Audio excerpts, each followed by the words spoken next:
नमस्कार। मैं ललित देवांगन छाया दुर्ग छत्तीसगढ़ से आप सभी का हार्दिक स्वागत एवं अभिनंदन करता हूं। श्री देवांगन पुराण के पिछले 4 वीडियो में मैंने आपको श्री देवांगन पुराण के 8 अध्याय की कथा के अंतर्गत माता परमेश्वरी जयंती, श्री देवांगन पुराण की रचना, त्रिदेवों की उत्पत्ति कथा, पृथ्वी की उत्पत्ति कथा, 31 पूंजी, दीपचंद देवांगन, माता हरिणी एवं राव भाटों की उत्पत्ति कथा, वस्त्र निर्माण की कथा, दीपचंद एवं माता हरिणी के विवाह, वंश विस्तार एवं नए नगर निर्माण की कथा, देवांगन जाति के 60 गोत्रों, 10 उपगोत्रों एवं देव गोत्रों की कथा, चारों युगों सतयुग, त्रेता, द्वापर एवं कलयुग के प्रमाण, अवतार, जीवन, धर्म, तीर्थ, पाप, देवी, राज्य, कृषि एवं देवांगन वंशावली के विषय में तथा देवांगन जाति के गोत्रों के उच्चारण, माता परमेश्वरी के विभिन्न रूपों के विषय में बताया है। अब इस 5वें अध्याय में हम आगे की कथा का श्रवण करते हैं। बोलिए माता परमेश्वरी की जय। 9वें अध्याय में माता परमेश्वरी के चरणों की वंदना कर देवांगन अत्यंत हर्षित हुआ और प्रार्थना किए कि माँ, आपको बारंबार प्रणाम है। आप ही बताइए कि मैं आपकी पूजा कैसे करूं। माता कहती है, हे पुत्र, मैं गुप्त कथा सुना रही हूँ।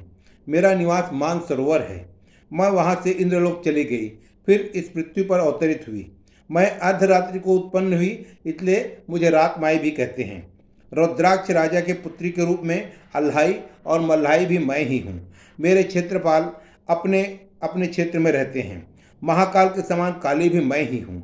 सभी देवताओं को मेरे कारण गति मिलती है। बुद्धि की देवी सरस्वती भी मैं ही हूँ। हम सभी बहनें इस विधि से हंसती खेलती रहती हैं। तुम्हारे गोत्रों में बांकुरा मेरी अगवानी करते हैं। परशुराम, ठाकुर देव और ब्राह्मण दूल्हा देव के साथ ठाकुराइन देवी भी मेरे साथ रहती है। मेरी 7 बहनी हैं। 64 योगिनियाँ मेरी सहेलियाँ हैं। सभी देवता मिलकर भी मेरे गुणों को पार नहीं पा सकते हैं। कल्याणी, हिंगलाजनी भी मैं हूँ। कमल के समान नयन और कमल पर वास करने वाली लक्ष्मी भी मैं ही हूँ। चंद्रसेनी, विंध्यवासिनी भी मैं ही हूँ। संबलपुर में निवास करने वाली माता समलाई, समलेश्वरी देवी भी मैं ही हूँ। अष्टभुजा होकर, अष्टांगी बनकर शत्रु का नाश करती हूँ और दूसरी ओर ममता से ओतप्रोत होकर जगत के प्राणियों को आश्रय भी देती हूँ। रणचंदी, विश्व का कल्याण करने वाली शारदा, क्रोध के कारण आग उगलने वाली ज्वालामुखी, शीतला माता, विमला, डोंगरगढ़ की बमलेश्वरी, मंगला, रौद्ररूपी कालमुखी काली या कालरात्रि भी मैं ही हूँ। मेरे सहायक भैरव और भाई लंगूरे सदा आगे रहकर कुमुद बंद के साथ मेरे रक्षार्थ रहते हैं। शेषनाग और गणेश भी शिव और ब्रह्मा के चारों पुत्रों के साथ मेरी महिमा को पार नहीं पा सके हैं। वेद भी मेरा गुणगान करते हैं। द्रौपदी, रुक्मणी, गंगा, यमुना, सरस्वती, 10 पुत्री, सती, इंद्राणी, सची, ब्राह्मणी, शारदा, आदि भवानी और सीता भी मैं ही हूँ। महिषासुर वध करने के कारण महिषासुर मर्दिनी भी मैं ही कहलाती हूँ। इसके साथ ही चंडमुंड, मधुकैटभ, शुंभ निशुंभ और रक्त बीज का भी वध मैंने ही किया है। यह सुनकर देवांगन कहते हैं, हे महानारायणी, निरंजनी, आदि महामाया, ज्योतिपुंजी देवी, मैं आपकी शरण में हूँ, मेरी रक्षा करो। यहाँ पर 9वें अध्याय की कथा समाप्त होती है। 10वें अध्याय में देवांगन ने माता से पूछा कि वे उनकी पूजा कैसे करें। माता ने पूजा के षोडशोपचार विधि बताई कि सर्वप्रथम माता का आवाहन करना, उसकी स्थापना करना, उन्हें पाद्य और सिंहासन प्रदान करना, उन्हें अर्घ्य देना, आचमन करना, स्थान की पूजा करना, चंदन लगाना, फूल चढ़ाना, धूप एवं दीप दिखाना, नैवेद्य और तांबूल अर्पण करना, माता की प्रदक्षिणा करना, दंडवत नमस्कार करना और अंत में माता की आरती करना। माता परमेश्वरी कहती है कि हे पुत्र देवांगन, मेरी पूजा 3 विधियों से करना। प्रथमतः तुम मेरे मंदिर को स्वच्छ कर पुतवाना और नए नए सामानों से अलंकृत करना। नए बर्तन, नए चित्र और नए वस्त्र लाना। सोने का कलश जिसमें दौना, पान, लौंग और मोंगरा के हार लाना। आम्रपत्र के तोरण बनवाना। कस्तूरी और कपूर की ज्योति माँ के घी के साथ जलाकर वातावरण को शुद्ध करना। अगरू और चंदन जैसे सुगंधित द्रव्यों से मंदिर लिपवाना और मेरी स्तुति करना कि हे माता परमेश्वरी, आपकी जय हो। देवांगन जड़ी की साड़ी अपने हाथों से बुनकर मेरे माथे पर सुंदर तिलक लगाकर मुझको अर्पण करना और जड़ी की साड़ी मुझे पहनाना। सरोवर से स्वच्छ जल लाकर मेरी और अन्य देवताओं की पूजा करना। तिल, चावल, उड़द एक बर्तन में रखकर हवन के लिए सांखला तैयार करना, खीर, पूड़ी और विविध प्रकार के पकवान के भोग लगाना, तब प्रसाद पाना। घर के भीतर ही गड्ढा खोदकर भंडारा का बचा हुआ सामान उसमें डालना। बड़े कार्य घर के भीतर ही करना, बाहर नहीं।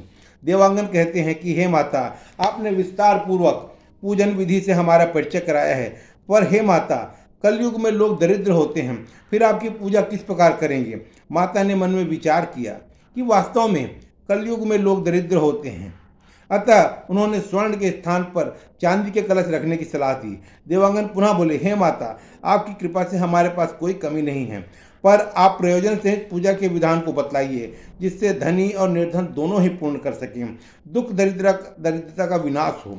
माता बोली, घर के लोग मेरी आरती करें, डब बजाएं और किसी प्रकार की ढिठाई ना करें। यदि कोई चूक हो जाए तो मंगलवार को व्रत उपवास करें, 1 वर्ष तक टीका करें और सभी देवांगन से सुने। इस प्रकार पूजा करने पर भी वह मेरी पूजा होगी, इसी में सबका संशय मिट जाएगा। माँ कहती है, जो प्रेम पूर्वक मेरी पूजा करता है उसे संसार में किसी प्रकार की दुविधा नहीं रहती है। जन्म से लेकर अंत काल तक इसी विधि से मेरी पूजा करना। कोई श्वेत पूजा अर्थात नारियल, सुपारी, पान, घी आदि की पूजा, और कोई लाल पूजा अर्थात रक्त यानी बलि के द्वारा से मुझे पूजते हैं। कोई मात्र फल फूल अर्पण कर मुझे पूजते हैं।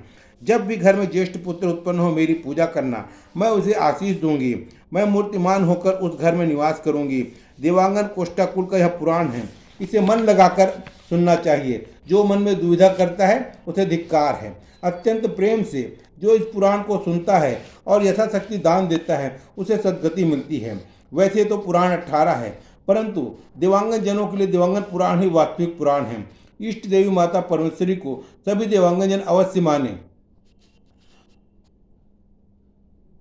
चोर, कृपण और मूर्ख लोगों पर इस पुराण की कथा का कोई प्रभाव नहीं पड़ता है, लेकिन जो भगवंत सुशील और गुणी हैं वे ही इसे समझेंगे, वे ही धन्य हैं। पुराण कथा करोड़ों विघ्नों को दूर करने वाली है। संशय आने पर माँ की बात को सही मानकर पूजा अर्चना करना चाहिए और पुराण का श्रवण करना चाहिए। सतयुग, त्रेता, द्वापर तो बीत चुके हैं, अब कलयुग है। इस युग में दिवंगत जाति के 60 गोत्र संसार में यत्र तत्र फैले हुए हैं, इसमें रंच मात्र भी संशय नहीं है। इस प्रकार यहाँ पर 10वें अध्याय की कथा समाप्त होती है। शेष कथा अगले वीडियो में। बोलिए माता परमेश्वरी की जय। इस वीडियो के अंत में मैं आपसे पुनः निवेदन करूँगा कि इस वीडियो को लाइक करें, शेयर करें और सब्सक्राइब करें। धन्यवाद।